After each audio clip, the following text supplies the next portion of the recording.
I want to point out that Disney did not release the budget for this movie, and I am honestly very curious to know what it is, because given how good this movie's CGI was, if this somehow cost less than the Lion King remake, and they managed to make better CGI with this than that, I'm gonna have to ask Disney where their head is. Either way, welcome back to another unscripted film review. I know, it's been a while since one of these came out. Guess it's a good thing I can do one now. And as you can tell by the title, the film we'll be talking about today is the newly released Disney movie, The One and Only Ivan. This is the feature film adaptation of the 2012 children's novel of the same name that is supposedly inspired by real events. It is also the second major Disney film released this year that was going to be theatrical but ended up being moved to Disney Plus as a result of COVID-19. The first film, of course, being June's Artemis Fowl. And even with movie theaters gradually starting their reopening process, it doesn't seem like this will be the last major Disney film moved to Disney Plus,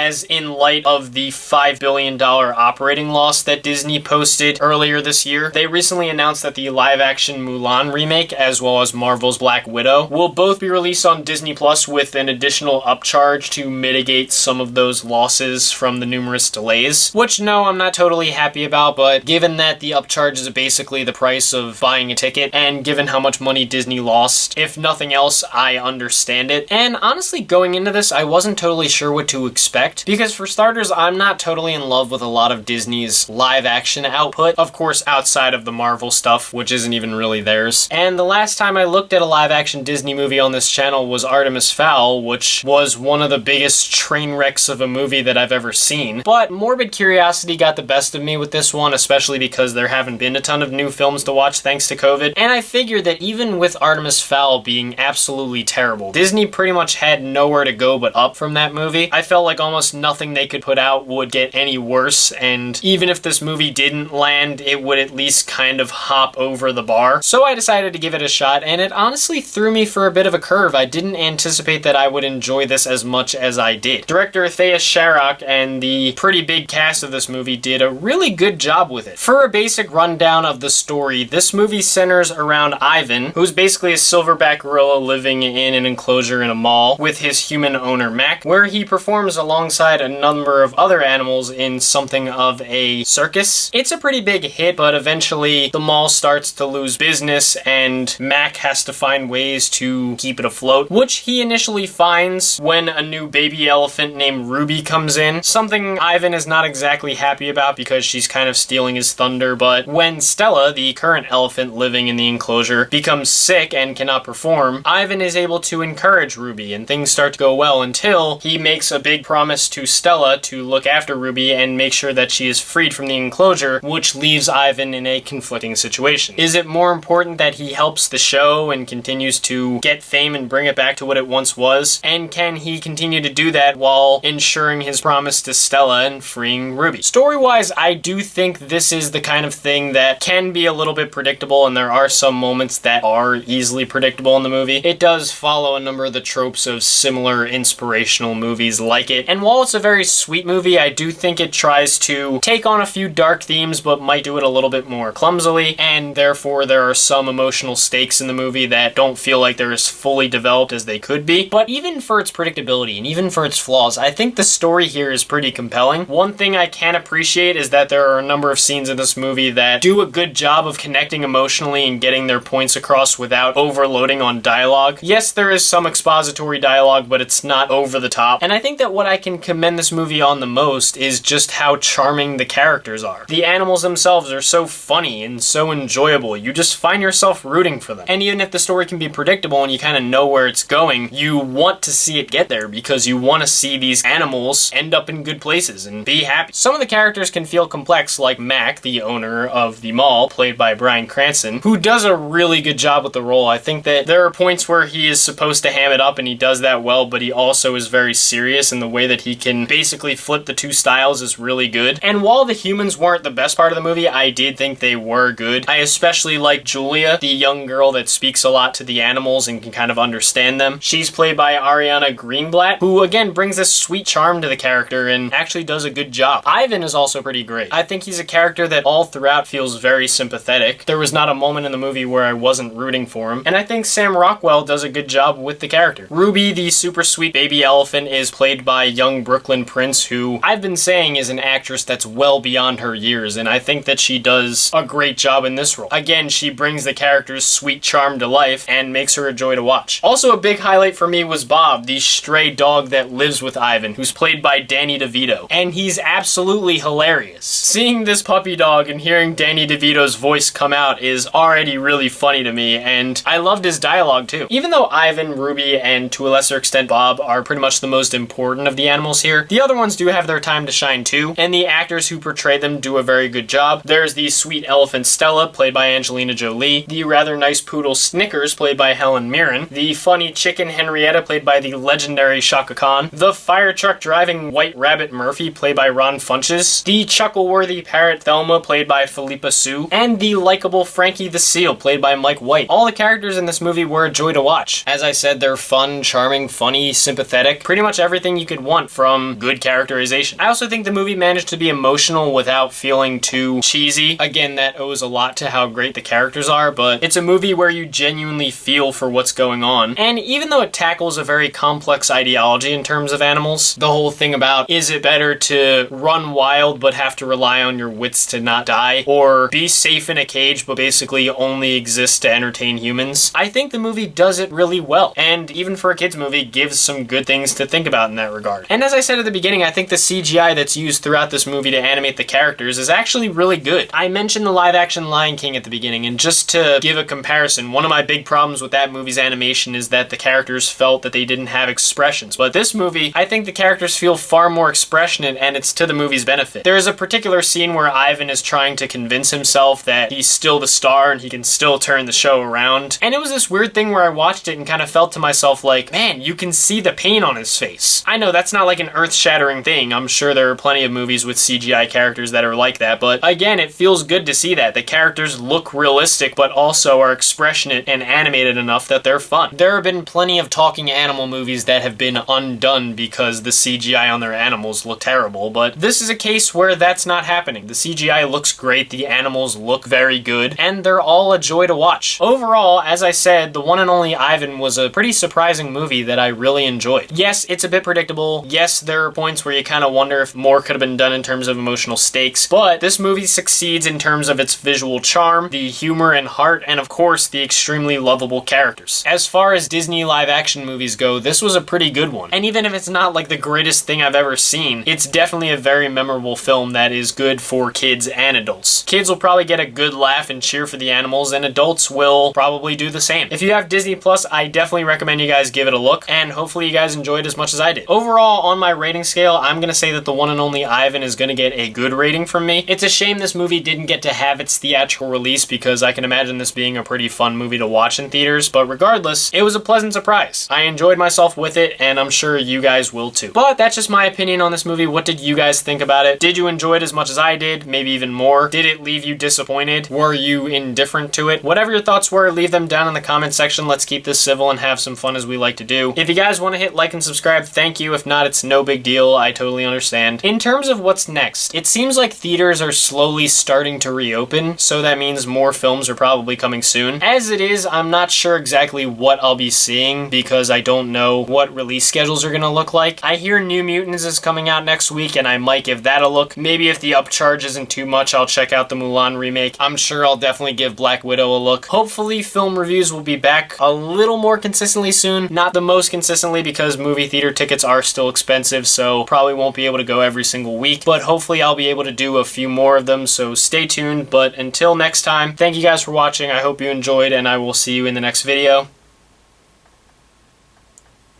Peace.